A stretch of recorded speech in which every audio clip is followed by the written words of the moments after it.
Pessoal, prazer. Eu sou a Martina, para quem não me conhece, sou esposa e sócia do Gustav há muitos anos, esposa mais do que sócia, né? É verdade. Mas a nossa empresa já tem mais de 30 anos. Estamos muito felizes de ter aqui como nosso convidado hoje o Eduardo Gonçalves, que lá em 2008 estava aqui com a gente. Foi uma experiência bem bacana e desde então estamos mantendo contato, né, Eduardo? Ele já era um ótimo botânico, né? Ele teve toda a humildade de vir aqui em Olambra fazer o curso, né, com a gente, avançado de paisagismo. Existe uma frase sua que me persegue desde então, tá? Isso fica na minha cabeça. Uma vez ele falou assim, a gente estava no boteco depois do curso, no final, aquela velha esticada no boteco, e você falou assim, olha, se eu tivesse que pegar um estagiário, tinha que ser um cara tarado, que nem o Eduardo. Um cara que entra assim nas coisas, e eu lembro disso porque eu achei engraçadíssimo, porque foi realmente, ele me enxergou. É o louco que entra de cabeça nas coisas e meio que vai até bater no fundo, né? Então, esse foi realmente um momento. Eu era totalmente botânico. Eu era um pesquisador com bolsa de CNPq de produtividade, né? Orientador de mestrado e doutorado. E na época eu acho que eu estava ligado a uma pós-graduação em biotecnologia, né? Porque minha tese de doutorado foi com taxonomia, mas com DNA. Então a gente meio que eu estava num mundo bastante não paisagístico. Mas vamos lá. Você fez o curso aqui em 2008, esteve aqui em Olambra. Em 2009, você montou a sua empresa, foi isso? Foi, exatamente. Começa a contar a tua história dali. Foi até mais louco que isso, porque em 2008 eu fiz o curso em janeiro, mais ou menos na metade do ano eu estava meio de estagiário. Era engraçado, porque como eu dava aula à noite na universidade, eu tinha algumas tardes livres. Né? E aí tinha uma empresa de paisagismo aqui perto e a gente acabou de um jeito ou de outro, né, entrar lá de estagiário. Né? Então, eu ganhei um caderninho com todos os clientes que tinham sido esquecidos. Tipo assim, esse cara pediu para a gente retornar e a gente nunca retornou. E depois de um ano atrás, de 6 meses atrás. E aí ele falou assim, o que você converter é seu. Né? Você vai ser seu cliente, você pega aqui pela empresa, vai e segue. Então eu comecei assim. E foi engraçado, né? Porque eu comecei sendo bastante xingado, mas eu comecei devagarzinho, peguei uma coisa ou outra, mas no final desse ano, o Inhotim estava buscando alguém que fosse botânico e paisagista. Aí... Na hora H eu estava ali, né? É o verdadeiro cavalo selado passando na sua frente. Assim, aquilo foi preparação, não foi sorte. Tem gente que fala, não, é sorte, é preparação, não é sorte, é trabalho. Não, foi sorte mesmo. Né? Porque aquilo não acontece todo dia. Se acontece hoje, talvez eu não chegasse a tempo, porque hoje tem mais botânicos paisagistas. É que você já tinha doutorado, você já tinha tudo, vamos dizer. Então, claro, na parte botânica era muito bem empacotado, mas na parte paisagística incompleto e inexperiente. Então, eu cheguei tremendo para fazer paisagismo no Inhotim, né, que já tinha vários hectares de jardim bolsinho, né? Já tinha era um lugar que estava na televisão e eu cheguei lá para quem eu vou fazer paisagismo aqui. Então, assim, eu estava falando até antes aqui com você, é uma prova de uma profunda falta de noção. Né? É uma pessoa completamente provida de noção, uma pessoa que se apresenta no lugar dizendo assim, eu sou paisagista, mas morrendo de medo. E no começo era muito estranho, porque, assim, em 6 meses, gente, eu estava numa área fazendo uma coisa que ia virar ia envolver uma galeria de arte, uma obra de arte, mais que, sei lá, era uma coisa de uns 3 mil metros quadrados, mais ou menos, ou um pouquinho mais, e eu tinha lá uns 40 já, chegava a ter 80 jardineiros trabalhando, e tinha 2 montes e uma retroescavadeira, e a gente coordenando aquilo. Gente, há pouco mais do que um ano atrás, eu estava sentado lá na mesa do centro paisagístico, tentando desenhar um jardim com bolinhas, né, com gabaritos de bolinhas. Então, assim, a gente aprende muita coisa, mas coordenar um movimento desses o frio na barriga era simplesmente constante. Mas qual é a grande vantagem disso? E hoje eu trabalho com obras, né? Quando alguém me fala assim, você vai começar um jardim botânico do zero, igual eu cheguei a começar em outros lugares. Isso não me fez tremer, né? Alguma coisa que treme outras pessoas. Chega um ponto, depois que você passa determinadas coisas, nada mais te abala. né? Então, realmente, a É. gente começa, quando a gente entra em umas roubadas dessas, a gente fica um pouco, a gente fica meio diferente do resto das pessoas. Eu vejo as pessoas se assustando com as coisas, e eu, minha nossa, eu devo ter um problema muito sério, né? Porque eu pulo na frente e falo, eu, né? E eu falo assim, eu nem sei isso direito. Mas a hora a gente sabe que a gente consegue, que a gente dá essa volta, que a gente junta mais gente para trabalhar com a gente conversa com outras pessoas, né? A gente aprende coisas que a gente nunca chegou a aprender e começa a botar as coisas no eixo. Mas é um longo processo de você fazer isso com o paisagismo, porque paisagismo talvez seja uma das coisas mais complexas que existe, porque você está Uhum. produzindo algo. Eu não sei se todo mundo que está escutando a gente ali concorda, mas eu prefiro pegar a coisa do zero, aí eu posso colocar meu talento, né, vamos dizer, do que, de repente, remodelar, revitalizar. Muito difícil remodelar. Essa aqui não pode sair porque foi meu avô que plantou. Essa aqui também, a minha avó que plantou, depois ela morreu de AVC, então deixa ela aí. O impressionante como os avós e as avós que morrem deixam plantas que não tem nada a ver com o jardim que você queria colocar ali, né? Porque É verdade. isso é fantástico, mas nunca é. Então, realmente, você entra com um negócio esquisito, você tem que dar uma volta nisso tremenda, e é um grande trabalho, né? E às vezes as pessoas chegam com missões estranhas, né? A missão mais estranha para mim, dentro do meu time, foi alguém que falou assim: eu quero um jardim que não tenha influência do século XX, eu quero um jardim do século XIX. Então, você tem que pensar no jardim pré-Burle Marx. E só a gente que trabalha com Burle, depois de Burle Marx, a gente não sabe, mas a gente realmente se baseia profundamente no que ele estabeleceu. Então, é muito difícil fazer um jardim pré essas influências, né? Então, você tem que ter influências originais europeias. Oi? Você deve fazer um jardim simétrico, então? Simétrico, a gente tinha que usar umas coisas que eram locais, porque era uma casinha na roça. Ao mesmo tempo, eu também não podia botar isso dentro do iotim, no meio daquele jardim contemporâneo todo, né? E já era uma área, não era nem uma área nova, era uma área antiga. Então, eu tive que fazer uma transição, um gradiente de Burle Marx para não Burle Marx, onde, por exemplo, eu usava uma planta, para ajustar esse gradiente, eu usava uma planta tropical num arranjo um pouco mais formal, um pouco mais quadradinho, triangulinho, coisa assim. Ou a gente usava uma coisa mais antiga num arranjo mais contemporâneo. E isso dava uma entrada lenta dos jardins externos para essa história. Aí, quando você saía, você realmente sentia que alguma coisa mudou, mas você não sabia exatamente o que tinha acontecido com você. E isso é difícil. Realmente é difícil, porque é difícil para alguém experiente. Para mim, era 20 vezes mais difícil. De tentar juntar tudo, porque é aquela história. Eu era biólogo, né? Eu não sou artista plástico, eu não era arquiteto, eu não mexia com composição, é uma coisa que a gente não aprende em lugar nenhum. Às vezes, nesses cursos, a gente não aprende, né? De você botar as coisas, de tentar organizar e falar de estilo, falar da linguagem do jardim. Tudo foi aparecendo para mim de maneira absolutamente. Alguém fala assim, foi natural? Não, foi completamente artificial. Né? E tem que entrar força no meu processo, porque não fazia parte da minha vida. Eu comecei a olhar e a entender estilo, entender como a coisa vai conversando com a outra pé, chegar nisso. Algumas coisas deram certo, algumas deram errado. Eu tenho a certeza de que eu aprendi mais errando, né? E ninguém cometeu mais erros do que eu. Né? Então, muita coisa eu acabei dando meio homéricas, e eu olhei para aquilo e falei, eu fiz isso. Mas você já viu... Eu fiz você isso já viu alguém levar um chute na bunda e cair para trás ou não?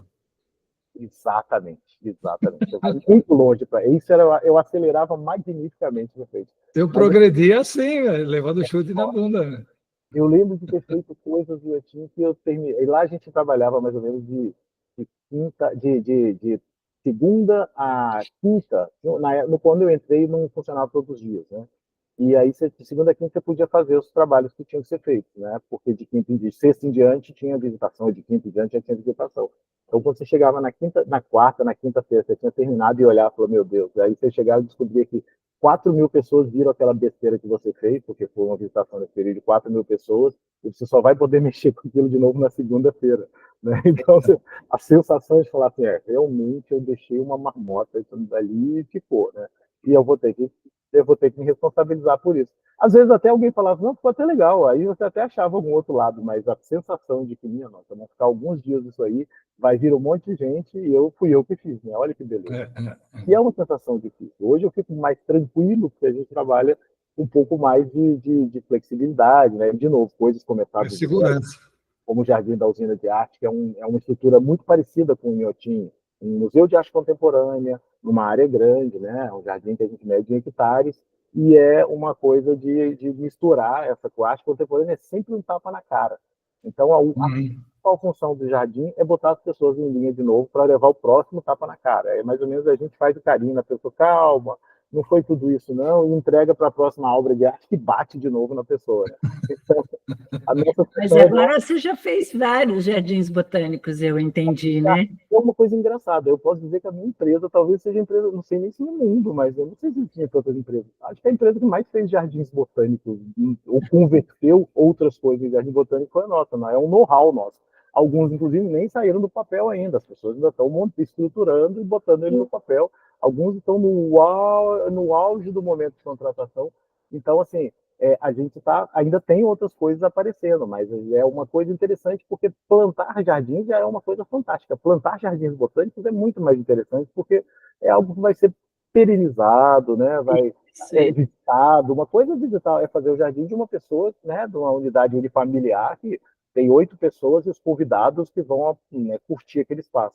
Outra coisa é você falar, cara, você vai ser fotografado a cada final de semana por dezenas, centenas e até milhares de pessoas, dependendo do que você faz.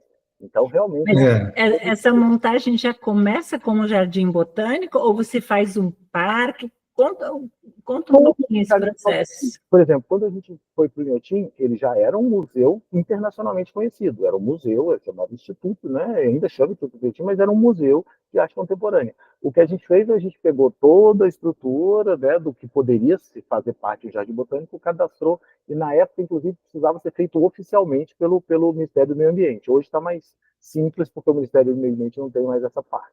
Mas nessa época, você cadastrar, você entrava em todo um sistema e entregava. E hoje a gente faz a mesma coisa, só que, né, mais recentemente já não tem o sistema que cadastra isso da forma original. Então o jardim meio que se autodeclara, mas ele tem que continuar cumprindo as funções. A gente tem toda uma sociedade de outras, tem sociedades civis responsáveis por cuidar de jardins botânicos e que acabam aceitando a gente, dando dica do que fazer e tal. Então, realmente, em alguns casos, a gente pega uma instituição que funciona e converte jardim botânico. A usina de arte já era um lugar que tinha algumas obras, mas elas estavam, na verdade, numa casa lateral, né, que é uma casa vizinha, e a gente ia começar a botar essa estrutura dentro da fazenda, dentro da área mais aberta. Então, realmente, começou como jardim botânico do zero, a gente foi estruturando, contando as espécies que a gente colocou lá dentro, fazendo convênio com universidades, com outras instituições botânicas para receber material vivo, trocando material depois de um certo tempo. Então, você pode, e de fato, você pode desenhar uma instituição do zero como jardim botânico. Quando o projeto estava pronto, a área já estava limpa para você trabalhar, esse jardim botânico? Como é que conta essa história? No caso do Inhotim, algumas áreas também estavam completamente foram iniciadas realmente do zero, da gente botar uma coisa lá dentro, né?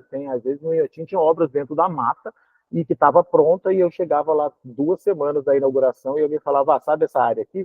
Ela ia ser inaugurada, ia ser apresentada ao público no ano que vem. Mas a gente decidiu apresentar agora, então daqui a 2 semanas a gente vai inaugurar essa obra. E eu sentar no chão e chorar por alguns instantes, fetal, né? Nem sei se eu chorava, porque era tão assustador que a gente nem chorar, a gente chora nesse momento. E falar, tá bom, vamos fazer. E, por exemplo, existem algumas obras que eu fiz em 8, 7 dias, não é nem do projeto à execução, é de saber que aquilo existia até a execução. E a gente, numa área que não pegava muito, que tinha 14, 15 pessoas carregando uma dracena arbórea que a gente reaproveitou de um espaço com cuidado, né? Porque eu não sei se você sabe, mas uma dracena arbórea é a única planta que é feita de isopor, né? Se você dá uma chacoalhada, ela quebra no meio. Então, assim, é uma planta horrível de levar de munk, mas no braço é mais esquisito ainda. O cara que estava montando a obra de arte, que era uma obra sonora, ele parou tudo que ele estava fazendo para assistir a gente carregando a planta. Quer dizer, era interessante até para um cara que já tinha visto muita coisa. Então, esse é um tipo. Mas, por exemplo, na usina de arte, eu conto essa história porque para mim é uma história sensacional. Eu tinha sido autorizado, a gente tinha chegado às máquinas para começar a fazer o jardim. A gente tinha um projeto, um master plan, né, que a gente nunca vai seguir completamente. No meio do caminho, a gente virou em 200 direções. Mas sempre tem alterações. Trabalhar. A gente chegou com o master plan, as máquinas estavam encostadas lá fora, e quando eu pedi, né, para o Ricardo Pessoa, que é o criador desse espaço, né, posso entrar e começar, né, para rasgar o Jardim Botânico do zero, né, o jardim, né, nesse caso ainda era um jardim só. E aí ele falou, pode, aí eu acho que eu tinha andado uns 10, 15 metros, ele me chamou, Eduardo, peraí, que tem que tirar o gado, né, porque esse negócio tem que tirar a cerca também, senão eu não podia passar pelo negócio. Então eu fiquei lá tirando, um cara foi na frente tirando o gado e uma turma veio atrás arrancando os morões e a cerca. E aí depois a gente começou a passar. É uma coisa de maluco, gente. É uma coisa de, assim, você fala, cara, o gado acabou de sair, eu tô botando um jardim nesse chão. Então é engraçado. E aí depois você vê uma área, e a gente cavou 3 lagos imensos nesse espaço, tem obras de arte gigantescas, né? Como sempre, a arte contemporânea, aquelas coisas muito malucas, né? E muita coisa relacionada ao próprio ciclo da açúcar, que é a origem, né? A base da própria área. Por isso a usina de arte era uma usina que desde o começo do século XX produzia açúcar, já chegou a ser a maior produção de açúcar do mundo, o lugar que produzia mais açúcar. Pernambuco, E essa usina era a unidade que produzia mais. Então, assim, era um negócio gigante e, de repente, aquilo se caracterizou tal, e virou as peças, né, da velha usina, acabaram virando estruturas das obras de arte. E a gente colocou, né? Quando ele me falou assim, o primeiro lugar que a gente vai trabalhar é o antigo aeroporto. Então, realmente, a gente meio que cavou na parte compactada, que era onde as pessoas desciam de avião, porque quase 200 quilômetros de Recife, não é fácil ir lá e voltar. Então, tinha um aeroporto bastante mambembe lá, mas funcionava. A primeira obra de arte colocada na área propriamente dita foi colocada no hangar, né? No velho hangar. Então, realmente, é esse tipo de coisa que a gente trabalha. E é fantástico, né, gente? Porque aí a gente tem a chance de conversar com os... E arte é uma coisa muito interessante, porque esse tipo de trabalho você tem a chance de conversar com os artistas, aí você descobre que eles são muito mais loucos do que você pensava que eles eram, e eles são muito mais legais do que você pensava que eles eram também. Porque eles realmente viajam. meio doido, né?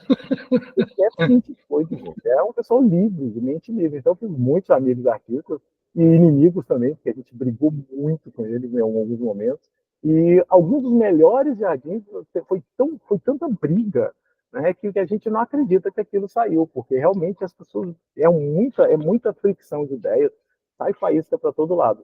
Mas é uma coisa que eu gosto muito, de entrar nesse processo e, assim, eu fiz jardim sem planta, eu fiz jardim que era um monte de minério de ferro espalhado em volta de uma construção e está lá o jardim, né? Gostei de fazer? Na hora, não. Eu achei muito esquisito fazer um jardim com pedras, que nem zen era.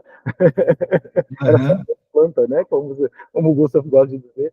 Mas, assim, realmente não era um jardim naquele momento interessante. Mas o resultado é muito interessante e a questão de quando você... Desculpa, gente, às vezes aparece um cachorro aqui. E quando você vê aquilo tudo mudando de fato a paisagem, porque muitas vezes as pessoas falam, você faz paisagem, você faz jardim. Não, a gente faz paisagem mesmo, porque a gente olha para o lugar. E se você olha, por exemplo, o jardim, se você olhar hoje a usina de arte, a imagem que você vai ver no Google Earth é uma imagem antiga, de 2014, se não me engano. Então você vai ver o jardim antes dele existir, sem os lagos, sem os caminhos, sem árvores imensas. A gente plantou um conjunto de plantas de monkey pod, que é uma árvore gigante, né? Uma árvore achatada, né? E estão lá as plantas, elas foi plantadas de mudinhas, e hoje são árvores imensas que a gente prende plantas nela, e a gente bota bancos por baixo, e você olha uma foto de alguns anos atrás e só tinha um grande pasto. Isso é muito interessante. Realmente. Você não trouxe nenhuma fotinha para a gente ver? Eu trouxe aqui, eu tenho até, vou mostrar aqui algumas coisas. Eu tenho algumas, deixa eu olhar, botar Já é aqui. quase daqui, já é 8 horas aí. São massa. Então, esse bate-papo aí mostra, a gente está curioso aí as muito peculiaridades desse novo projeto seu aí. A gente, vou mostrar aqui, eu tenho algumas de todas as... Ele chegou aí, né? Esse aí, por exemplo, essa primeira imagem aí é a usina de arte já numa área totalmente, você já vê as obras, né? Essas peças torcidas de metal no meio de uma área imensa. Eu falei, uma tamareira, essa é uma tamareira que nós usamos aí, já existia essa tamareira, já tinha sido... Essa é a parte que fica em Pernambuco. Pernambuco, tá? Mas eu tenho, por exemplo, eu tenho algumas coisas de... não é aqui. Eu falei que eu sou meio... Deixa eu ver. Eu tenho algumas coisas de Inhotim também, a gente trabalhou bastante. Né? Legal. Inclusive, eu sempre brinco nesse jardim aqui embaixo, né? Que eu tenho esse caleidoscópio, toda essa região aqui, esse espaço foi trabalhado assim, era uma área totalmente largada, né? A gente foi colocando isso aí, plantando. E eu falo que a parte que deu mais trabalho é o movimento de terra para criar essas montanhas aqui atrás, né? Para compor essa paisagem. Aqui, por exemplo, é legal de mostrar porque é um jardim. Aí vem a parte de ser biólogo que me ajudou bastante, ser botânico que me ajudou bastante. Esse jardim que era o antigo jardim do teto do Instituto Burle Marx de Educação e Cultura, que é 100% feito com plantas aquáticas, onde eu consegui realmente trabalhar com texturas, alturas, tamanhos, tudo isso, cores, e 100% de plantas aquáticas. Algumas eram coisas antigas que tinham sido esquecidas pelo Burle Marx, outras coisas que a gente introduziu nesse momento no paisagismo e hoje já são plantas que já estão mais amplamente colocadas. Essa aqui de cima, por exemplo, é um jardim praticamente sem planta. Esse negócio aqui cresceu depois, tá? Não tinha nada aqui. Isso aqui é minério de ferro e um prédio enfiado no fundo da terra com microfone lá dentro. Algumas coisas a gente conseguiu trabalhar de uma forma mais bucólica, outras a gente conseguiu inserir um processo bem contemporâneo no meio. Tudo tinha a ver, por exemplo, esse jardim ele tem esse aspecto bucólico porque foi todo um trabalho com o artista. Outros que o artista, esse jardim, por exemplo, aqui do lado, a gente fez em uma semana que a gente tinha que entregar ele pronto. Então, realmente, algumas coisas vieram com uma força, uma velocidade muito grande, né? E acabaram virando imagens características, né? Viraram capas de livro, viraram outras coisas. Sim, por exemplo, aquático. Essa das esferas é muito famosa também, né? É um jardim de plantas aquáticas, mas hoje ele teve que ser remodelado e já não é mais o desenho. Mas o desenho original era muito interessante porque a gente conseguia transformar papiros em árvores no jardim. O elemento vertical era o papiro. E funcionava, ficava interessante, né? Ao mesmo tempo que a gente trouxe coisas que já eram conhecidas, outras que estavam sendo trazidas naquele momento. Mas a usina de arte, por exemplo, é esse espaço aí, né? É um espaço muito, muito, muito grande, em Água Preta, em Pernambuco, e é uma área, na verdade, esse jardim tem uma peculiaridade sensacional. Ele é o jardim ele é o jardim botânico, né? Foi convertido em jardim botânico, e ele é o jardim botânico biestadual, porque ele fica exatamente na divisa de Pernambuco com Alagoas. E um pedacinho de 5 hectares está no estado de Alagoas. Então é um jardim botânico que é em Pernambuco, porque tradicionalmente era lá. Mas hoje tem um pedacinho dele que já está mordendo o outro estado. Então é interessante, né? Eu acho que nunca aconteceu de ter um jardim botânico. Não. Fantástico. Legal. E a gente colocou, e como é uma área grande, é uma área, por exemplo, a área central é uma área bastante úmida, e a gente teve que adaptar tudo aí, e a gente realmente conseguiu colocar isso aí. Tem certo trabalho. Um ano teve uma inundação, tá, gente? Essa área ficou mais ou menos com palmos de água acima da terra, e tudo isso aconteceu nos últimos anos que a gente está trabalhando com ele. Então não existia nada, só para vocês terem ideia, essa é a área que a gente começou, era só um passo. Essa é essencialmente a mesma área. Aí dentro dessa estrutura estão lagos, estão caminhos, estão obras de arte, essa foto aí eu peguei aqui para mostrar que é 14 de setembro de 2017. Né?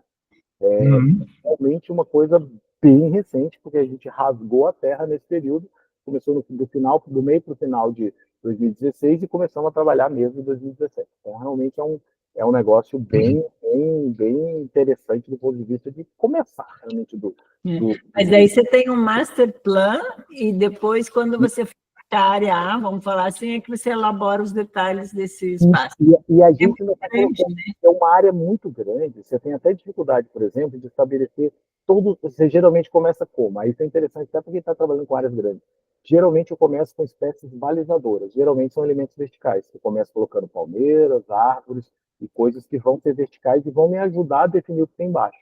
Algumas áreas ainda estão em palmeiras árvores, a gente não chegou nelas. Agora que a gente começou a trabalhar com arbustos, com folhagem, com forrações.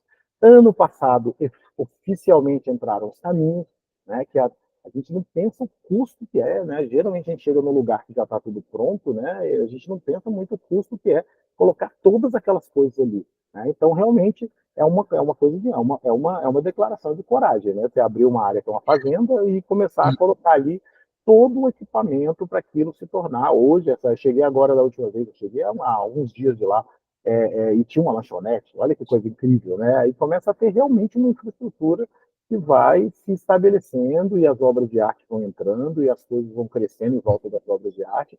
E as áreas que eu tinha pensado para outra coisa, de repente entra uma obra de arte, a gente começa a jogar o jardim dali para conversar com essa obra de arte. Então ele era para ter ele ia numa direção e agora ele foi numa direção completamente diferente, porque essas estruturas têm que conversar. Você não pode nenhuma. Normalmente a gente faz os caminhos ali primeiro, né? Vamos dizer, e depois a gente coloca a vegetação. Nesse caso foi exatamente ao contrário, pelo que eu entendi. Meio a meio. Eu fiz os caminhos e usei só metade deles. E o resto traçou outros caminhos porque começou a aproveitar. A gente precisava agora ter uma circulação. O que era entrada virou um lugar lateral, o que era um lugar lateral virou entrada. Então, muitas vezes, a gente tem que virar o nosso master plan de cabeça para baixo para ele encaixar na ideia. Né? Estacionamento então, também, né? Tem que pensar, né? Estacionamento, né? Estacionamento. Hoje, por exemplo, a gente acabou de estabelecer a área de botânica oficial, onde as pessoas cuidam das plantas, né? Onde as pessoas botam o computador para cadastrar o material que tem, porque o jardim botânico tem que ter controle de tudo que ele tem, né? Então, a gente dispõe o acervo botânico paisagisticamente, mas uma parte desse acervo fica guardado em estufas para a gente ter pelo menos uma testemunha daquele material, se o material está disposto a se perder. Então, é um longo caminho realmente para funcionar, de fato, porque senão vira só um jardim. Para ser um jardim botânico tem que ter coleção, tem que ter material, né? Tem que ter estudo de material. A gente trabalha muito com a gente. Agora que algumas plantas, por exemplo, foram trazidas por coletores botânicos que foram multiplicadas em 2, 3 anos de trabalho, e ano passado elas começaram a sair da estufa de coleção, foram multiplicadas e começaram a ser trazidas para a área de vegetação. Então, olha o trabalho, né? Alguém começa com algumas plantinhas trazidas na excursão botânica, com o intuito de conhecer a biodiversidade, isso vai ser multiplicado depois e acaba virando um material que vai ser colocado num jardim, ser disposto de forma paisagística, ampla, ser combinado com outras coisas. É uma aventura, né, gente? Porque realmente, muitas vezes, a gente pega uma planta que a gente mal conhecia e, de repente, ela está fazendo sucesso porque ela está bonita, um produtor pega esse material, começa a produzir. Isso já aconteceu, tá, gente? Uma planta... eu lembro que eu estava no Inhotim na época e a gente tinha encontrado uma planta, tinha sido um coletor que tinha trazido para a gente, e era uma planta que eu tinha acabado de descobrir que era espécie nova, e eu comecei eu me apaixonei por aquela planta. Era um filodendro que crescia no sol, era filodendro ricardóio, né? E eu descrevi essa planta como botânico, e aí um produtor veio, foi o Júnior Pompeu, que pegou esse material, conseguiu multiplicar ele e gerou, né, em laboratório, e gerou mudas que se tornaram disponíveis para as pessoas comprarem. E aí as pessoas às vezes me chegam e mostram uma foto: olha que planta linda essa aqui. Aí a gente olha para aquilo e fala: pô, que legal, né? A pessoa comprou essa loja, né, num produto, comprou essa planta numa floricultura, e é uma planta que tem uma história que realmente a gente conseguiu tirar uma planta do anonimato e botar ela na Broadway, né? Assim, colocar ela. Então, você é padrinho de diversas aráceas mesmo, né? Essa é a tua paixão, né? Essa é minha área original. E acabou que virou também um passo. E o que eu não conto para ninguém, quer dizer, hoje eu conto para todo mundo, né? Mas o que até eu me assustei quando eu percebi eu comecei a gostar de arácea, é uma história bem peculiar. Quando eu entrei em biologia, eu morava numa cidade longe, morava na cidade satélite, né? Meio satélite de Brasília, e eu tinha que pegar o ônibus para ir para a universidade. E aí eu comecei a fazer biologia, e se eu chegasse na hora, eu pegava o ônibus que ia direto para a universidade. Se eu chegava atrasado, esse ônibus, antes de ir para a universidade, ele fazia uma leve conversão e atravessava toda a esplanada do Ministério, né? E eu era obrigado a ver todos aqueles prédios, né? Que, teoricamente, para quem vai lá para visitar é fantástico, mas você passa lá todo dia atrasado para a sua aula, começa a ser meio torturado. E aí o que aconteceu? Eu tinha 2 lugares que eu, mesmo estando atrasado e chateado, porque eu cheguei atrasado para pegar o ônibus, eu ficava apaixonado. Era o Itamaraty e o Palácio da Justiça, 2 lugares que tinham sido feitos pelo remate. E o que me apaixonou eram as grandes aráceas, tanto as aquáticas quanto os grandes filodendros trepadores que tinham sido colocados nas colunas do Palácio da Justiça. Então, na verdade, eu entrei nas aráceas pelo paisagismo, né? Quer dizer, o paisagismo me apresentou essas plantas. Eu me apaixonei, comecei a estudá-las, e aí depois eu acabei voltando. Então, dizer que o Boulemac te apresentou alguma coisa, não pessoalmente, mas pela sua obra, é interessante, porque, na verdade, o paisagismo me botou na botânica e depois eu só voltei para o paisagismo, né? Foi só uma gentileza atribuída. Porque, na verdade, foi isso, né? E aí, outras coisas que a gente acaba fazendo, tá, gente? Só para algumas coisas aí já ainda tá na categoria projeto, isso não foi colocado mas, por exemplo, já é uma área que tinha um silo, né, um imenso complexo de silos, e a ideia era converter isso em jardim botânico e, na verdade, usar toda a estrutura de silos para ser equipamentos mesmo, inclusive um dos pergolados mais estranhos que você vai ver na vida, que é um negócio desse de transportar grão. Bem diferente, né? Ficou legal. A ideia, a gente pensou em pintar os containers com grafismos, né? Usar o grafismo, inclusive, grafismo com inspiração indígena, mas a ideia é realmente colocar o que tem a ver. Afinal de contas, se você está em Minas Gerais, mineração faz parte da economia, faz parte da vida de todo mundo. Você está em Pernambuco, uma usina faz parte da vida. Se você está no Mato Grosso do Sul, um depósito de silos, de grãos, do agro, tem tudo a ver com toda a riqueza local e toda a cultura e tudo mais. Então, eu acho interessante sempre resgatar isso, porque você coloca uma âncora, né? E eu acho que todo jardim acaba... Você pode resgatar essa ideia e colocar isso para rodar, né? De pegar uma coisa local, misturar isso com o jardim, com muitas plantas locais também, e transformar isso em uma coisa que vende a história inteira. Ela pode ser uma história triste, ela pode ser uma história pesada, ela pode ser uma história difícil, mas ninguém vai abandonar a história por causa disso, né? Sabe onde é? Você mesmo faz os projetos? Você tem uma equipe para te ajudar? Como é que é isso? Não, gente, eu tenho uma péssima mania, que no começo foi mais ou menos um superpoder, depois virou uma maldição. Quando eu era botânico, eu fazia a prancha em nanquim, né, da planta, eu fotografava, eu descrevia, eu fazia a diagnose latina e eu escrevia o artigo. Então, na verdade, eu adorava poder fazer tudo, porque como eu desenhava e eu tinha uma experiência original, na verdade, na universidade, eu decidi estudar um pouquinho de latim, e eu acabava resolvendo todas essas coisas. Quando eu entrei no paisagismo, uma das primeiras coisas que eu aprendi é fazer, por exemplo, desenhar no AutoCAD. Aí eu comecei a mexer com fotomontagem, às vezes eu desenho, às vezes eu faço fotomontagem também, mas o fato é que hoje eu preciso de equipe. Eu estou no momento que, com o volume de projetos que eu tenho, eu preciso de equipe, mas eu ainda tenho muito pouca gente para me ajudar. De fato, é uma coisa que eu ainda faço muita coisa sozinho. Então, desde do projeto em planta baixa no AutoCAD, do projeto de fotomontagem, do memorial, eu ainda faço muita coisa na manhã. Às vezes eu contrato alguém e quase sempre eu não fico muito satisfeito, então eu estou realmente, mas agora eu preciso. Esse ano, por exemplo, que a gente deu uma engatada maior em alguns projetos maiores, se eu não fizer isso, eu estou perdido. Eu vou começar a não conseguir entregar as coisas. Então, é que o pessoal quer o seu projeto, né? Ele tem que ter a sua cara, né? Por isso que é difícil delegar, né? Mas é meio que uma mania é meio que uma dificuldade que você finge que é um problema, mas é mais uma dificuldade pessoal do que uma que é porque às vezes eu tenho uns horários estranhos, aí eu quero trabalhar nos horários difíceis, aí eu não tenho as pessoas em volta, né? Antigamente eu trabalhava muito de madrugada, hoje, né, de madrugada, noite adentro, e hoje, por exemplo, eu sou aquela pessoa que acorda às 5 da manhã, às vezes 4:30 da manhã e vai trabalhar, né? E começa a trabalhar no computador e tal. Então eu tenho realmente essa tendência a horário esquisito, que é quando a minha cabeça flui um pouquinho melhor quando eu não tenho o celular apitando do meu lado, né?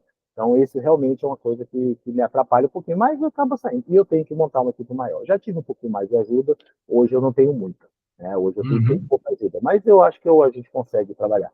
E não boto a culpa na dificuldade de juntar gente, eu boto a culpa na minha dificuldade de trabalhar com mais gente, porque eu quero com fazer... mais pessoas, né? Eu acho que vai até mais rápido, né? Eu quero fazer um ritmo próprio e não vai dar certo. Não existe como fazer um ritmo Diz que próprio. tem dois tipos de paisagistas, né? Os mais rápidos e os mais lentos, né? Definitivamente eu acabo sendo o mais lento, porque eu faço todo o processo e é uma coisa meio sofrida, né? E aí eu apanho das coisas e hoje está mais tranquilo, porque houve uma época que eu fazia o projeto era meio lateral na minha vida, então eu não tinha sempre um projeto. Eu aceitava o projeto, mas eu tinha outras atividades que eu fazia, a minha empresa da consultoria em outras frentes, né? A minha empresa junto com a minha esposa, então eu tenho várias outras frentes que a gente trabalha juntos, então nem sempre era um projeto paisagístico. E aí o que acontece é que quando eu vinha com o projeto, eu estava fora de forma em todos os sistemas de produção. Eu estava lerdo em usar o programa de desenho assistido por computador, eu estava lerdo em fazer as montagens. Hoje eu estou mais tranquilo porque eu faço em um volume tão grande que eu estou bem mais rápido. Mas não é o suficiente para produzir. Se começar a aparecer mais, eu vou precisar de fato. Eu já estou precisando de fato de botar isso Aí você passa para quem está escutando a gente aqui, né? Eles vão adorar também. Por favor, gente. E é uma Tem dificuldade. alguma pergunta, Martina? A Amanda que está compartilhando, a gente nem abriu muito, né? Ah, então tá. Tem alguém falando, sou arquiteta formada há um ano e parte do paisagismo. Sou uma iniciante nesse ramo. Estou amando ouvir vocês. Aí, o Eduardo. Sim, gente, dá Legal. um jeito, tá? É só realmente, a única coisa que você tem que saber é que você não vai acertar nada se você não errar muito, né? Então, eu digo que, assim, é sempre pensar que vai piorar muito antes de melhorar. E aí já vai com fé, porque vai. Mas quando você É, errar, vai ser difícil. Aí, quando começar a aumentar o volume, vai ser mais difícil ainda. A gente não faz. O paisagismo, ninguém é formado em paisagismo de verdade. Porque é tantas áreas.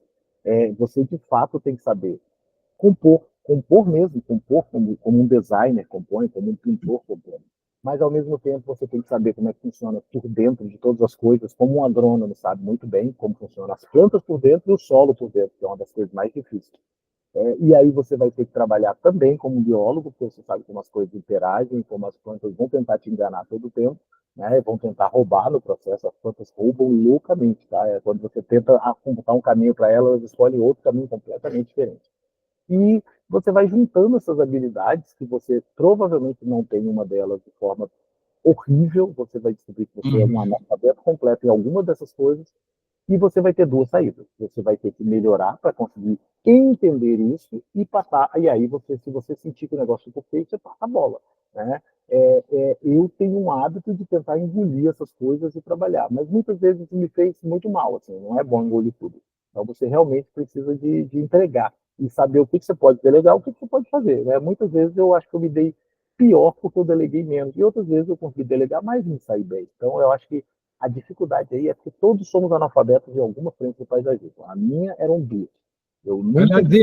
Aliás, dia 28 agora nós vamos estar juntos, né? No Exatamente. Platário, Essas coisas 28 e funcionam. 29. Eu vou falar exatamente sobre isso. Primeiro, de direito, o que é paisagismo, né? E depois falar do cliente, falar dos fornecedores, falar dos executores, né? Falar do paisagista e tal.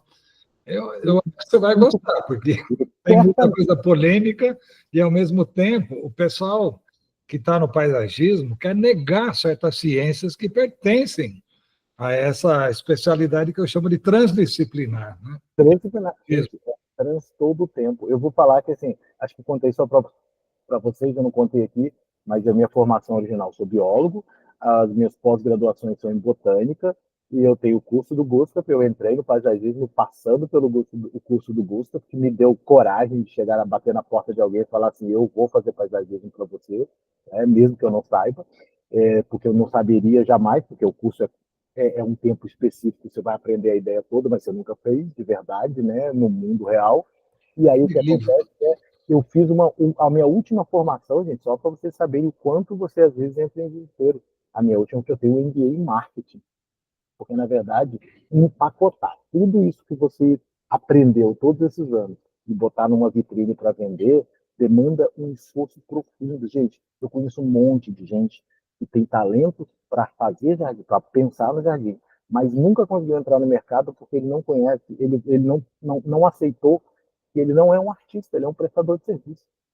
Então, Sim. assim, faz o que quiser, quem gostar, gosta, quem não gostar, não gosta, talvez ele morra de fome, mas tudo bem, né? O prestador de serviço, ele tem uma empresa que paga imposto, ele tem que pagar, às vezes, funcionário. Hoje, por exemplo, eu tenho a felicidade de tem 4 famílias que estão coladas na minha empresa, né? Eu realmente preciso de gente para execução. E eu trabalho com uma turma, eu peguei uma turma da mesma região, até para vir todo mundo junto e vir todo mundo junto. E porque fica mais fácil, eles se conhecem bem, eles se viram muito bem, eles falam a mesma língua. Eu tive essa sorte de ter essa turma. Então, assim, mas para ter essas pessoas coladas na sua vida, você só vai fazer isso se você conseguir conquistar um cara que chama cliente, que é a parte mais difícil do paisagismo. O cliente é outra pessoa, o jardim não é seu. Eu já vejo tanta gente sofrendo, porque quando eu termino o jardim, quando eu viro de costa, olho para trás e o cliente está estragando alguma coisa, sempre. Ele está estragando alguma coisa da minha cabeça. Da sua ideia, O jardim dele, quem sou eu para dizer o que ele vai fazer no jardim dele? Eu acabei de fazer um monte de coisa na casa dele. Isso é interessante, porque é muito difícil você engolir isso e falar assim, tá, eu não sou um artista, não é alguém que tá botando um bigode na Mona Lisa, é o jardim dele. E ele está fazendo para alguém, né? Ele que vai usar, né, Eduardo? Não é você, por mais que você goste de A ou B, né? Exatamente. Então você tem que. É um exercício de desapego na hora de ouvir uma opinião externa, que é muito difícil para quem é mais teimoso, né? Na universidade, quando professor universitário, eu quase sempre tinha um domínio muito grande sobre a razão. Aqui não, porque se o cliente falar assim, não gostei, não existe argumento para o não gostei. Se o cliente não gostou, não tem argumento, ele não gostou, ponto. Vai ter que mudar. O cliente falou assim, eu adorei tudo, eu só detestei aquelas 3 plantinhas, e você, na verdade, fez todo o jardim em volta daquelas 3 plantinhas. Você começou as 3 plantinhas e criou todo o jardim para colocar as 3 plantinhas, e agora o cliente foi lá e tirou as 3 plantinhas. E aí você sai de lá com aquela cara de paisagem e fala assim, caramba, eu vendi um jardim assim, porque você pensou nele com aquela ali, mas o cliente amou. E aí você fala, tá bom, gente, é isso que é difícil. O cliente é o elemento mais selvagem do pacote, a figurinha mais selvagem do pacote. Sim. O que eu fui fazer marketing? Eu falei, cara, eu tenho que entender esse cara, entender o que está acontecendo, entender onde eu entro nisso, porque eu sofria muito. E olha que eu via que eu não sofria tanto quanto outras pessoas, mas isso me mexia comigo. Porque eu vinha com uma ideia completa, o cara ia lá e tirava a semente do meio, a ideia murchava. Né? E aí eu falava, poxa vida, não era para descaroçar essa ideia, né? Essa ideia foi feita em volta desse caroço. Então, você tinha que realmente aceitar e falar assim, ele comprou isso, é para ele, você é um prestador de serviço. Eu não sou um artista, eu não sou um professor, eu não sou um acadêmico que é dono da informação, que nem é, mas ele se acha que é. Então, assim, a gente tem que vestir esse chapeuzinho e falar assim, olha, eu vejo uma coisa aqui, se ninguém cuidar, morre. Sim. Se cuidar, talvez morre também, porque pode cuidar errado. Se acontecer uma catástrofe, também morre. Eu vendia isso para a pessoa e essa pessoa ainda pode simplesmente falar assim, eu só não gostei daquilo ali, e ponto. Né? Ou eu não gostei disso aqui, a gente vai ter que repensar. Então eu inventei maneiras de fazer o cliente sair dessa direção. A minha entrevista, gente, a minha entrevista que eu entrego para o meu cliente, né, que ele faz para me ajudar a guiar os croquis, os estudos iniciais, é praticamente um teste AB de marketing. Tá? Eu apresento alguns jardins assim, esse ou esse, ou coluna do meio. Esse ou esse. Você mostra umas fotos e ele identifica o que gosta mais. Com coisas não verbalizadas no país. A pessoa, às vezes, ela fala, na hora de falar, ela só fala do jardim que ela já viu. Mas a gente não consegue testar a tolerância do cliente à desorganização que vai acontecer no jardim. Eu passei alguns dias viajando, entrei no meu jardim, eu nem reconheci a minha casa, né? Eu só passei o dia fora. E vai ter desorganização, vai ter aquela simetria que vai se formar, vai ter aquela participação de outros elementos, tipo aquele buraco cavado pelo cachorro, né? Vai ter uns elementos ali que vão pegar pesado. Então, assim, o cliente, às vezes, ele fala que gosta de uma coisa, ele diz, nossa, eu adoro aquela planta, mas o cliente, você vê que ele gosta de uma planta que cresce toda desengonçada e ele tem aversão completa à bagunça. Então, na verdade, você consegue identificar isso com fotos e ele não fala. Então, eu olho pelas respostas falando, é praticamente um teste daquele de personalidade, só porque eu não quero que ele fale, porque eu sei que se ele falar, ele vai se obrigar a mentir.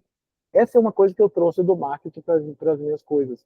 A minha entrevista, ela se parece muito mais com um teste psicológico do que com uma entrevista, porque eu falo assim, olha, responde o que vier na cabeça. O seu jardim não virá, de fato, das suas respostas.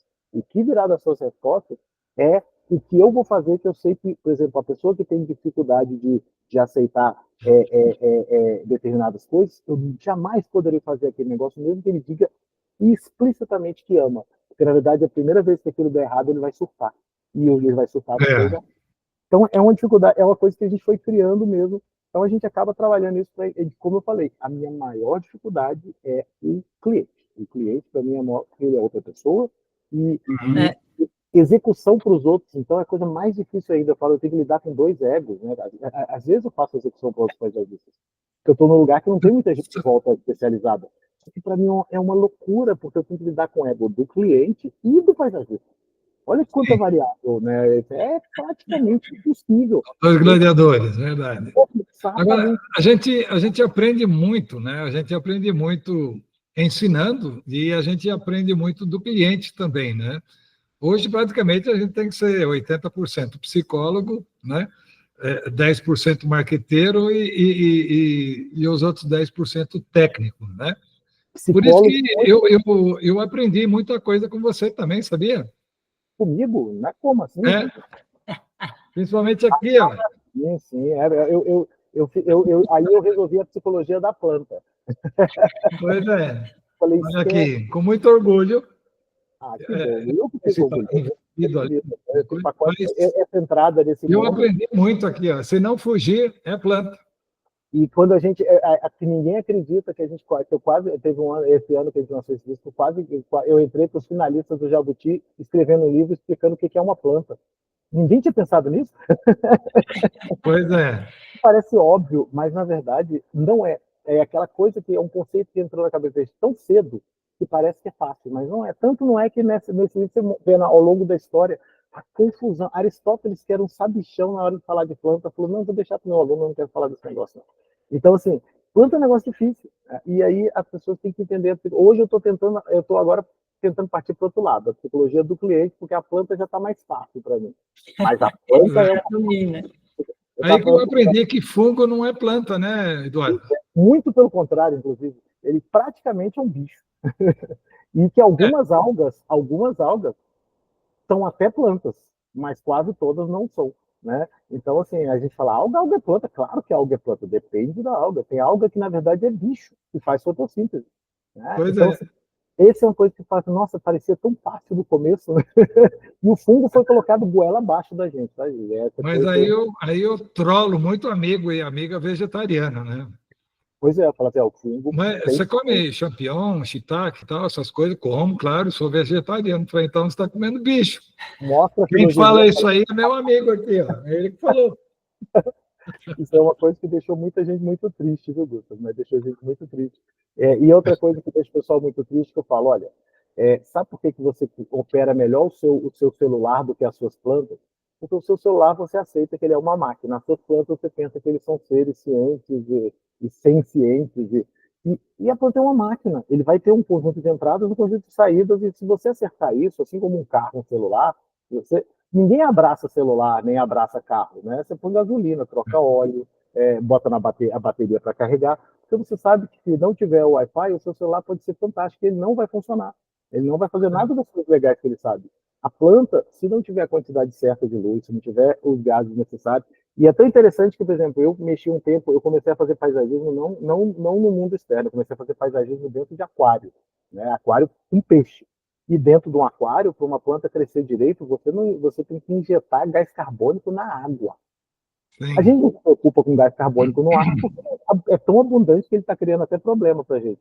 Mas dentro de um aquário, o gás carbônico é necessário. Então, você tem que entender que a planta funcionando dentro da água, se você não julgar o gás carbônico como uma unidade importante, como um input, né, uma entrada importante, a sua planta não vai funcionar.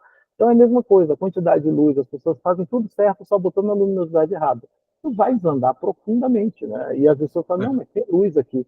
A quantidade de luz que faz você enxergar é infinitamente menor do que a planta precisa, né? Então, realmente, você pode ter luz, você pode poder ler um livro, mas a planta provavelmente não consegue aproveitar aquela luz que está ali para nada. E você só vai entender isso se você entender que uma planta é uma máquina. E como você máquina, falou, é um celular sem internet. um celular sem internet, é um carro, você abraça seu carro, conversa com seu carro, mas não bota gasolina nele não, para você ver se ele vai para algum lugar. Coisa, você pode cuidar, nossa, eu cuido das minhas plantas, eu não deixo elas ouvirem nem palavrão, eu já ouvi até isso, tá, gente? Mas o cara não fertiliza. A gente fertilizar, as pessoas, essencialmente as plantas são feitas de matéria. Se você não botar a matéria ali, ela não vai crescer. E no Brasil, as pessoas, se pudessem, davam ticket de refeição para as plantas, né? Só para não ter que fertilizar. Porque as pessoas realmente elas não querem acreditar que a planta foi fertilizante. E, para mim, o segredo de crescimento rápido, de jardins que eu consegui transformar, converter num jardim minúsculo para um jardim grande, é exatamente a fertilização adequada. Ah, mas é natural, ou é química ou é orgânica? É o que tiver, gente. É igual criança, sabe? As crianças mais saudáveis são aquelas que comem bem, mas pode comer um hambúrguer. Ninguém vai morrer de comer um hambúrguer de vez em quando, não. E também não vai entrar, você vai e você vai fazer uma coisa balanceada, não. Tenha tudo em algum momento, porque ninguém come balanceado. Nenhum bicho na natureza come balanceado. Quando tem manga, ele come manga. Quando tem caju, ele vai comer caju, né? Então, assim, ele come o que tem na hora. As plantas, assim, às vezes eu vario os fertilizantes. Esse aqui tem menos disso, ele tem mais aquilo. Eu vou variando ao longo do ano, porque faça a sua planta. Eu lembro uma vez que eu estava vendo um conselho de um cara que era especialista em nutrição para fisiculturista, que falou assim, olha, como que a sua mãe mandar, provavelmente ela vai acertar. E é mais ou menos isso. Tá? É mais ou menos isso, porque realmente as pessoas esquecem que ficam inventando coisas muito complexas, mas a planta tem que ter uma diversidade X de nutrientes que contenha tudo aquilo que ela precisa. Então, para você não errar, vai diversificando um pouquinho, muda de marca de fertilizante depois de um tempo, né? Muda de marca de alguma coisa que você usa ali, porque realmente você vai ter, se alguma coisa faltava num produto e sobrava no outro, você vai oferecer todas as coisas. Eu acho que isso funciona para criança e para planta também pela questão É máxima. assim A última é lembrar que o cliente de paisagismo, gente, você tem que entender que ele sofre de estresse pós-traumático. Ele ele acabou de ser rapelado pelo arquiteto, pelo cara que executou a obra, né, pelo empreiteiro. Aí veio a última taxidermia que ele sofreu, que foi os últimos pedacinhos de couro que foi arrancado dele pelo pessoal que faz o acabamento. Né? Aí chega o paisagista, você chega lá cheio de sonhos, de ideias, e o cara tá chorando. O cara tá péssimo, o cara tá morto, tá sem dinheiro nenhum. Então a primeira coisa que ele vai falar, né, a gente sabe disso aí, ó, eu não tenho dinheiro para nada. Né? E ele vai estar extremamente mal-humorado, ranzinza. Esse é o cliente que você herda. O meu sonho é ser o arquiteto, aquele primeiro cara que pega o cliente cheio de sonho. Né? O cliente juntou dinheiro, tá com a poupança cheia de recursos, tá topando o que você colocar. Quando a gente chega, o cara está traumatizado. Você tem palavras que você não pode falar. Né? Palavras você não pode falar, por exemplo. Não, a gente vai ter que fazer um aditivo no contrato. Tá louco, a pessoa é capaz de ter um treco. Um infarto. Tudo isso tem que fazer A com gente planta. pode parcelar para o senhor, né, para a senhora. Rapaz, a gente está inventando de tudo aqui. A gente está inventando de tudo, porque realmente o cliente, quando chega na gente, ele está muito machucado. Ele está bem Já machucado. está cheio de parcela, já. E é difícil chegar antes, né, Eduardo? É difícil chegar antes. Eu sempre pensei e falar assim, gente, eu vou vender tipo um carnê, né? Um carnê paisagismo, que você vai pagando e na hora ele dá dinheiro, sabe? Tipo uma carta de crédito, uma coisa assim. Porque realmente o paisagista sofre muito, a qualidade do paisagismo é muito influenciada pela pobreza do cliente naquele momento, né? Cara, eu já vi industriais, pessoas que eu sei que são riquíssimas. Na hora que ele chegou para mim, ele chegou tão machucado, tá tão dodói assim na vida, eu falei, cara, esse cara é o industrial tal, né? O cara é riquíssimo, porque ele tá machucado, ele gastou dinheiro. É, Falaram para ele que quando você dá um orçamento e você cumpre o orçamento, ele quase chora. Ele nunca tinha visto isso em todas as outras etapas. Porque o pessoal da construção é sopa de pedra. Não precisa de nada, só pedra e água. Né? Depois o cara bota um sal, bota um alho, bota uma cebola e a sopa vai só complicando. Para você tentar desfazer esse efeito sopa de pedra, é um longo caminho. Então, olha, eu fico chocado com a dificuldade que é. Então, eu tive que aprender a psicologia das plantas, essa foi mais fácil, a psicologia do cliente, e aí a gente faz agora, essa máquina começa a rodar um pouquinho melhor. E a gente tem que aprender, não adianta, a gente tem que lidar com tudo isso, ainda tem a psicologia do fornecedor, que é outra que também. É outra coisa ainda, né? é outro pé do banquinho. Eu vou falar dia 28 sobre 4 pés do banquinho. Vai ser muito legal. São importantíssimos, gente. E eu ainda tenho uma coisa que eu falo, olha, o seu projeto pode ser fantástico. Ele é 20% do jardim, porque os outros 80% estão na manutenção, porque planta é todo dia. Não adianta, não é igual montar computador. Você fala assim, ó, eu tenho 20 computadores para montar, eu tenho que entregar daqui a um mês. Se eu conseguir montar os 20 no último dia, eu entrego daqui a um mês. Né? Agora, jardim, se você fala, não, eu tenho esse jardim aqui para montar, mas eu só vou lembrar dele lá no 15º dia, não precisa nem ser nos 30, provavelmente já está tudo morto. Não adianta você falar assim, eu vou molhar tudo hoje e amanhã, depois eu não vou lá mais. Não tem pouco, né? Você tem criança, é igual criança, né? Você tem que ir lá todo dia. Você pode. Eu sempre falo assim que quem projeta merece a medalha de bronze. Quem implanta merece a medalha de prata. Quem faz a manutenção é que merece a medalha de ouro. Pronto, Gustavo, eu adorei. Essa analogia é perfeita. E é exatamente isso, porque eu falo, a gente entra com 20% do sucesso, a gente faz agir. Porque o resto é aquilo virar realidade. E é um longo caminho para aquilo da realidade. E a parte mais difícil, de fato, é o cara cuidar daquele jardim. Porque daqui a um mês, pelo menos no modo que eu monto, daqui a um mês aquilo fica de fertilizante. Já o pessoal já pula essa etapa. Aí começa as pragas. Aí logo no dia seguinte já vem as formigas. Não sei se você sabe, mas as formigas ficam escondidinhas atrás de um poste mais perto. Assim que você sai de lá, elas vão. Eu gostava muito de saúva, porque quando eu morava em Brasília, em Minas, saúva é um bicho sério, obedece às leis trabalhistas. Aqui na Bahia, a gente tem um negócio que chama quem. Esse bicho não tem CLT, não. Tá? Eu já acordei de madrugada, 3 da manhã, Cheguei no Não, jardim, eles são boêmios, né? as quentinhas estavam destruindo tudo 3 da manhã, que formiga que trabalha 3 da manhã no lugar que chove pra burro, né? Então, assim, elas estão lá trabalhando e você vai ter que. E elas gostam de. É igual adolescente, eu só gosto de novidade, né? Então, assim, aqui tem hectares de mata em volta. Todas as formigas da cidade estão no seu jardim que você começou semana passada. Então, você tem que trabalhar nisso, é muito difícil. As formigas estão lá de olho, as pragas, né? Parece que você está no Egito, toda semana chega uma praga diferente, né? Pois E é. você vai lidando com aquilo até o jardim estabilizar. Então, é um longo caminho. Quando eu tenho um cliente que consegue cuidar do próprio jardim e falar, olha, passei essas etapas, e você chega lá e o jardim, assim, você abraça esse cliente e fica com ele para sempre. Eu volto, eu dou manutenção sem precisar, sem cobrar, eu arrumo coisas sem cobrar, porque para mim esse cliente ele merece ser carregado muito, porque é muito difícil. Geralmente, quando você chega lá a primeira vez, depois de um mês, às vezes você não é um cliente próximo, não é alguém na minha cidade, vem lá um mês, 2 meses, quando você chega lá, você fala, meu Deus, o que aconteceu aqui? E isso porque a manutenção é todo dia. Se não for todo dia, não funciona. Para mim, é a parte mais. Eu já cheguei a quase desistir de fazer jardim. Eu falei, não adianta. Eu boto lá o jardim, eu faço tudo, eu planto direito, eu faço tudo da maneira que eu sei, da melhor maneira que eu aprendi na vida. Eu viro as costas e ninguém me olha mais para aquele negócio. Por isso que eu dou um manual de implantação e manutenção. Eu dou o pacote completo, né? Eu sou responsável por aquilo. Eduardo, estão me avisando ali que chegou a nossa hora, é isso? Nós estamos já tá tão passando bom do o tempo papo aqui, ali. não, a gente chama outro dia, né, Eduardo? Estão aprendendo tanta coisa. Amanhã todo mundo trabalha, né, Eduardo? Viu?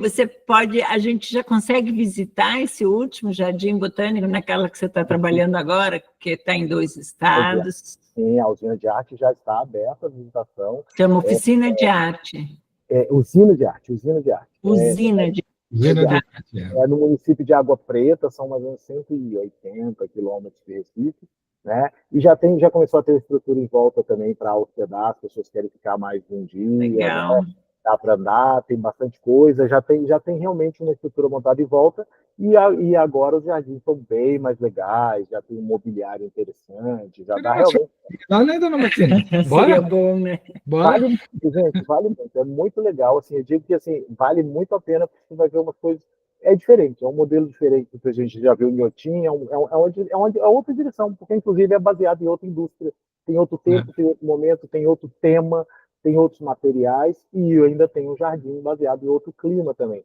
E é uma coisa tão legal que a gente chegou lá recentemente, a gente está brincando que daqui a pouco aparecem coisas, assim, já tem jacaré nos lagos, acabamos de achar tartaruga, já tem aves chegando, era uma área de fazenda, né, gente? De repente, quando a gente começou a estabelecer a estrutura de vida, né, de suporte à vida, começou a chegar, e engraçado porque já está dando trabalho de fazer manutenção do lago, porque o pessoal tem medo de jacaré. Até eu explicar para o pessoal que o jacaré é de papo amarelo é o bicho mais besta que tem, o pessoal fica assim em volta, será que se a gente entrar aí o jacaré vai morder a gente, né? E realmente as pessoas agora estão se familiarizando. O sistema está voltando, então. Com o Jardim Botânico. Que legal. Então, são coisas fantásticas. A gente tem que ter muito mais biofilia. Nada é mais biofilia do que implantar o jardim em qualquer lugar, porque a gente excluiu uma boa parte da vida do lugar, né? A gente pelo menos pode convidar uma parte desses excluídos para voltar, né? E a gente deixa eles usarem, a gente deixa um pouquinho do usufruto ali para eles. Tá? É muito legal. Fantástico. Muito bacana.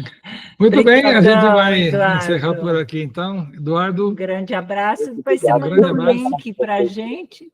Então, quem quiser contratar Eduardo Gonçalves... No Instagram, se vocês quiserem lá, vocês conseguem mais informação. É um nome engraçado, né? Eu sou o ogro da biofilia. O ogro é porque realmente eu sou um pouco não convencional em algumas opiniões polêmicas. Né? Alguém fala assim, você gosta de biofilia, mas você é muito mais um ogro do que um guru. É exatamente isso. Muito legal, bem, então. A gente coloca no grupo, então. Que você consegue me achar lá, tá? Tá, beleza. Ok. Obrigadão.